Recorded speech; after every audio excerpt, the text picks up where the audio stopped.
এরপর আমরা আলোচনা করব এতক্ষণ যেটা আলোচনা হয়েছে যে এন বছর আমরা চক্রবৃদ্ধি সুদ হিসাব করেছি। এন ছিল অখণ্ড সংখ্যা, তো এমন তো নাও হতে পারে, হয়তো এন অখণ্ড সংখ্যা নয়, কোনো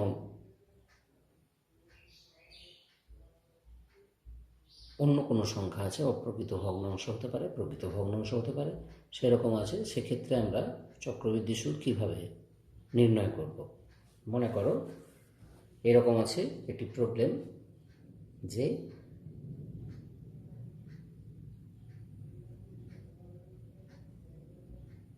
পি টাকার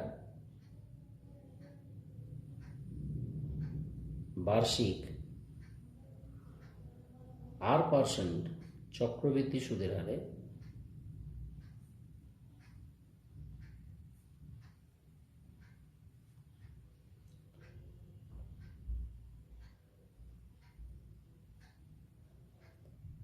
আড়াই বছরের সুদ কত? আড়াই বছরের চক্রবৃদ্ধি সুদ কত?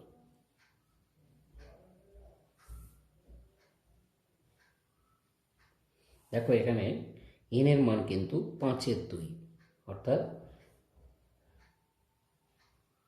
অপ্রকৃত ভগ্নাংশ আছে। তো আমরা এখানে দেখতে পাচ্ছি বার্ষিক সুদের পর্ব বলা নেই, অর্থাৎ প্রতি বছর সুদ আসলের সঙ্গে যোগ হয়। তাহলে 2 বছরের তো আমরা হিসেব করতেই পারবো ওই সূত্র থেকে, যেভাবে সূত্র আমরা করেছি আগে। কিন্তু বাকি যে হাফ বছর সেটি কিন্তু ওই সূত্রতে ওখানে আসবে না, ওই হাফ বছরের জন্য আলাদা করে সরল সুদ হিসাব করতে হবে। ঠিক আছে, তো দেখি আমরা কিভাবে হয়। দেখো যে আমরা যদি সূত্রটা লিখি যে পি টাকার বার্ষিক R% চক্রবৃদ্ধি হারে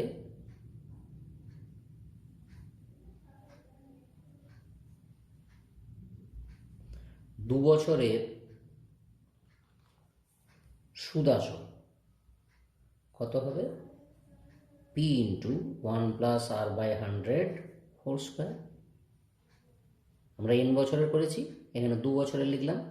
তাহলে এটা 2 বছরে আমার আসল দাঁড়ালো 2 বছর পর। বাকি হাফ বছর সেটি কিন্তু সরল সুদ হিসাব হবে, কেননা চক্রবৃদ্ধি সুদের জন্যে মিনিমাম 1 বছর লাগবে। তাহলে ওই হাফ বছরে আমরা চক্রবৃদ্ধি সুদ হিসাব করব না, ওই সূত্রতে হিসাব করব না, সরল সুদ হিসাব করব। অর্থাৎ আরও হাফ বছরের সুদ কত হবে? এইটি হচ্ছে আসল, P into 1+R/100 whole square into সুদের হার আর, সময়টা হাফ বছর, বাই 100। তো কী দাঁড়ালো? এটি হলো সুদ, এটি ছিল আসল। তাহলে সুদ আসল, আড়াই বছরের সুদ আসল, আড়াই বছরের সুদ আসল কত হলো? P into 1+R/100 whole square plus P into 1+R/100 whole square into R/2/100। তাহলে কী দাঁড়ালো?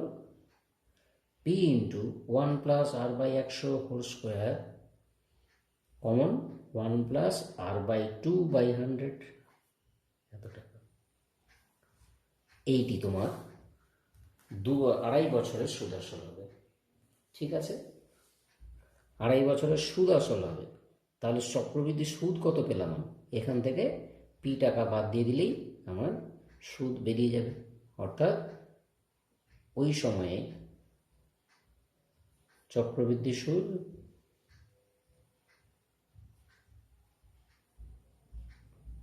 সমান P into 1+R/100 whole square into 1+R/2/100 -1। যেমন আর এর মান থাকবে পি এর মান থাকবে, আমাদের বের করতে হবে। তাহলে এটাকেও জেনারেলাইজড করা যায় ব্যাপারটা। কীরকম? না পি টাকার বার্ষিক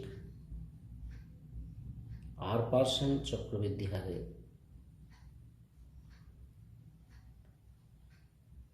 সুদের হারে এম বছর এন মাসের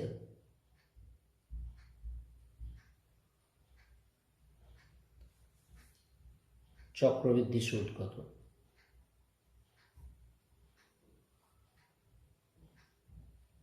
কত আমরা কি লিখব?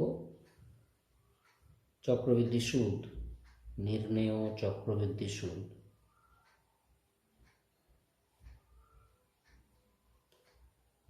P into 1 plus R by 100 whole to the power M। এটা তো M বছরের সমূল চক্রবৃদ্ধি, এর সঙ্গে আরও N মাসের আমাদের সুদ বের করে তারপর তার থেকে P মাইনাস করতে হবে, অর্থাৎ into 1 plus R into M by 12, sorry N by 12, N মাসের N বাই 12 বাই 100 মাইনাস 1। এটা হবে M বছর N মাসের, বোঝা গেছে? এখানে ছিল 2 বছর 6 মাসের, অর্থাৎ 6 মাস মানে 1 এর 2 বছর, তাহলে 2 বছরের জন্য এই অংশটা, আর বাকি আরও যে হাফ বছর তার জন্যে এই অংশটা P ইন্টু এইটা, এই অংশটা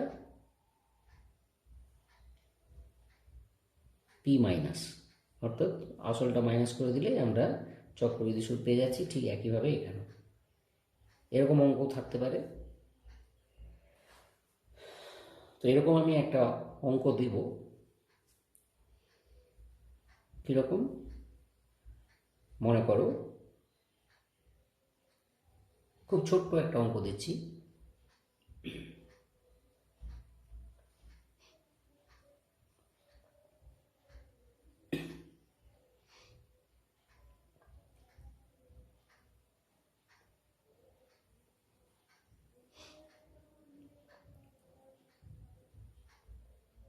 $1000 টাকার বার্ষিক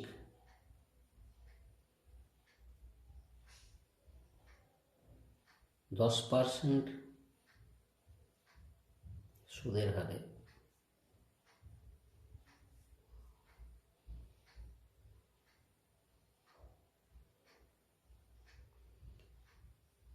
3.1/4 বছরের চক্রবৃদ্ধি সুদ কত হবে?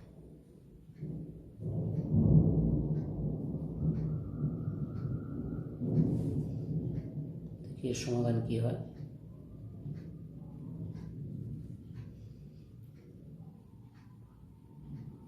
আমরা যদি এই সূত্র অনুযায়ী লিখি তাহলে কি হবে? আমরা স্টেপ ওয়াইজও করতে পারি। স্টেপ ওয়াইজ করছি এখানে। প্রথমে 1000 টাকার বার্ষিক 10% সুদের হারে 3 বছরের আমরা আগে বের করব, 3 বছরের সমূল চক্রবৃদ্ধি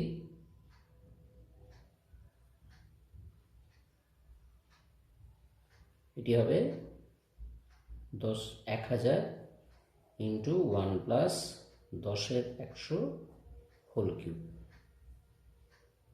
নো প্রবলেম। এবার এই টাকার আরও 1/4 বছরের সুদ আমাদের বের করতে হবে, তারপরে আমরা চক্রবৃদ্ধি সুদ মোট কত হলো সেটি হিসেব করতে পারব। পরবর্তী 1/4 বছরের সুদ সরল সুদ হিসাব হবে। আসল হচ্ছে 1000 ইন্টু 1 প্লাস 10 এর 100 হোল কিউব ইন্টু সুদের হার 10 ইন্টু সময়টা হচ্ছে 1/4 বছর ডিভাইড বাই 100, এত টাকা। তাহলে সমূল চক্রবৃদ্ধি কত হলো? অতএব 3 পূর্ণ 1/4 বছরের সমূল চক্রবৃদ্ধি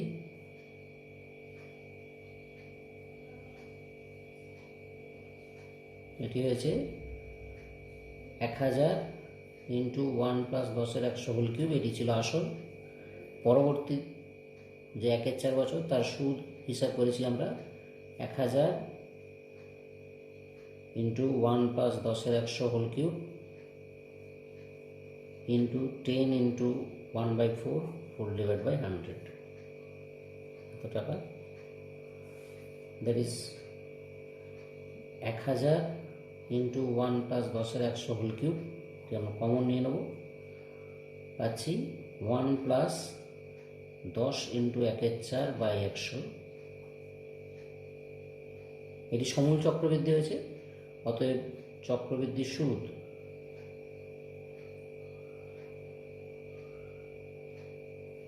1000 বিয়োগ করবো এটি থেকে। 1000 একেবারে কমন নিয়ে নিচ্ছি, 1 plus 10^100 whole cube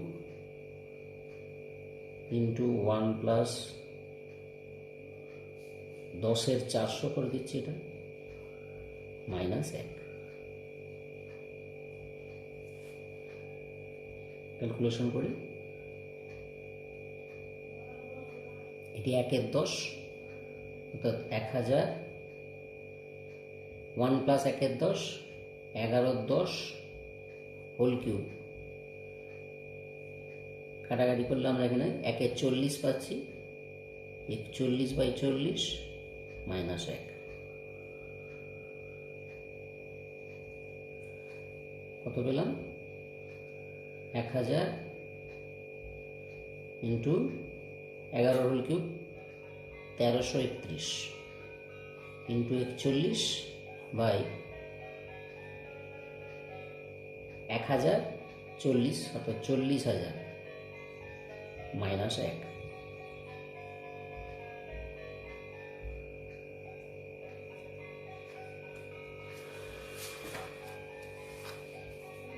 That is equal to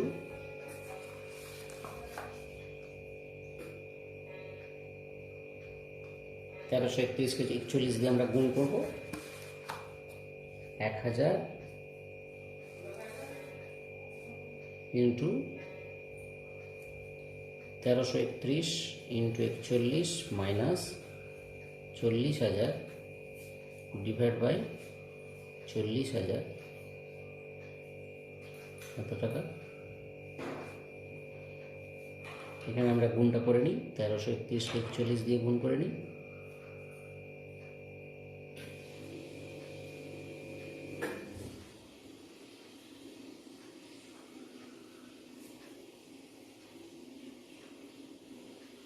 তাহলে লিখব 1000 ইন্টু 54,571 মাইনাস 40,000 বাই 40,000 টাকা।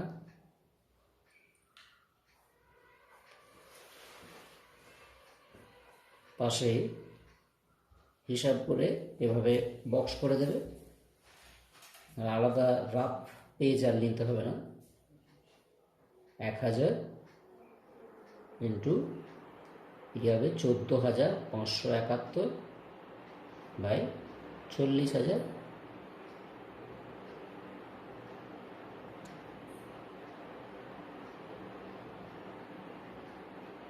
ভাগ করব 14,571কে 40 দিয়ে,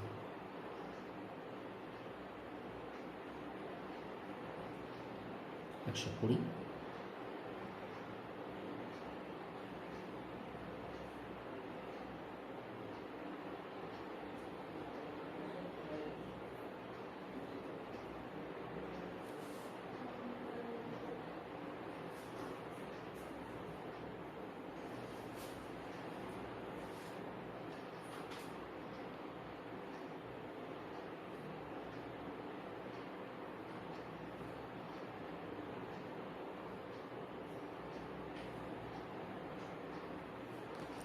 তাহলে 364.275। আমরা এইভাবে তো লিখবো না, তাহলে লিখব কি, নিয়ারলি 364 টাকা 28 পয়সা। রাউন্ড অফ করে দিলাম, টাকা পয়সা হিসাবে রাউন্ড অফ করে দিলাম, অর্থাৎ এইটি আমার উত্তর এলো 364 টাকা 28 পয়সা প্রায়। এবার কতগুলো বাড়ির কাজ আমি দেব, বাড়ির কাজগুলো লিখে নাও।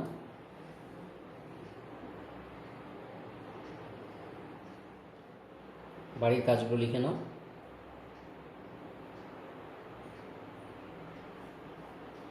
1 নম্বর,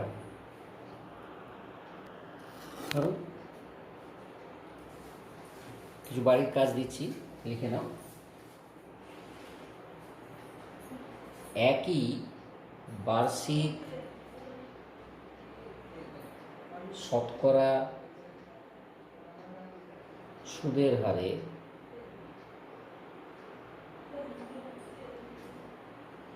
কিছু পরিমাণ টাকার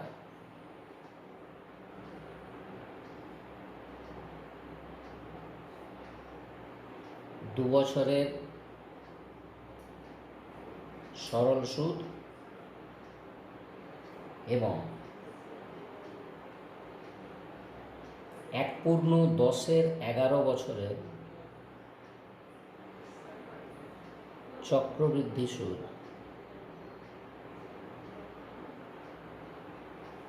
উভয়ই 404 টাকা। তাহলে টাকার পরিমাণ এবং বার্ষিক সুদের হার নির্ণয় করো।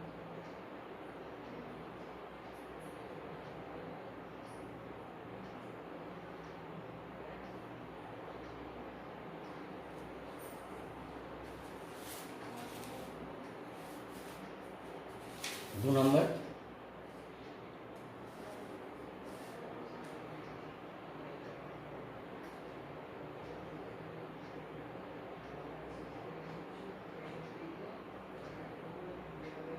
কিছু পরিমাণ টাকার বার্ষিক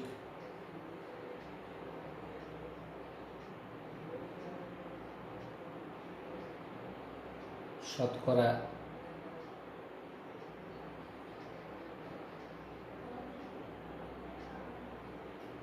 একই সুদের হারে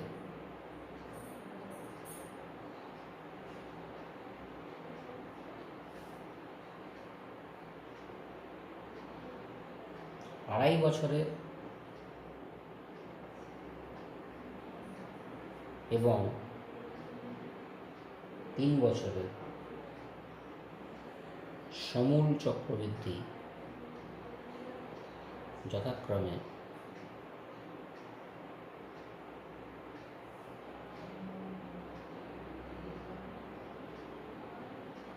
90,405 টাকা এবং 92,610 টাকা হলে টাকার পরিমাণ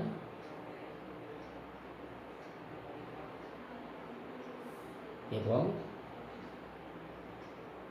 সুদের হার কত, শতকরা সুদের হার কত।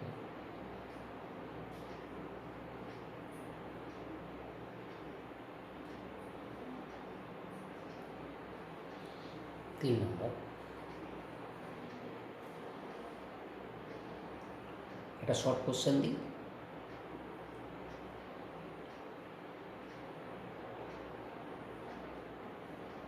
কিছু পরিমাণ টাকা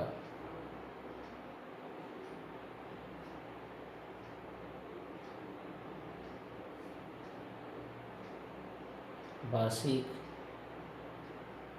নির্দিষ্ট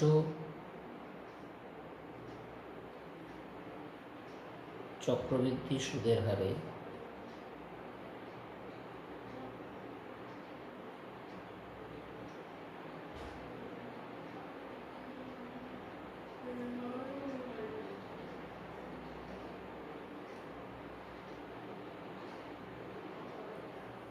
9 বছরে দ্বিগুণ হলে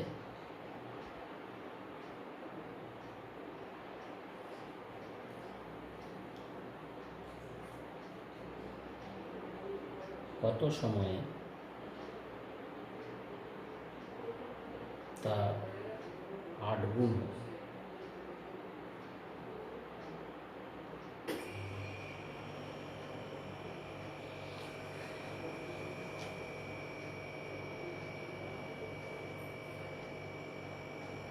এই অ্যাসাইনমেন্ট দেওয়া হলো, বাড়িতে করবে।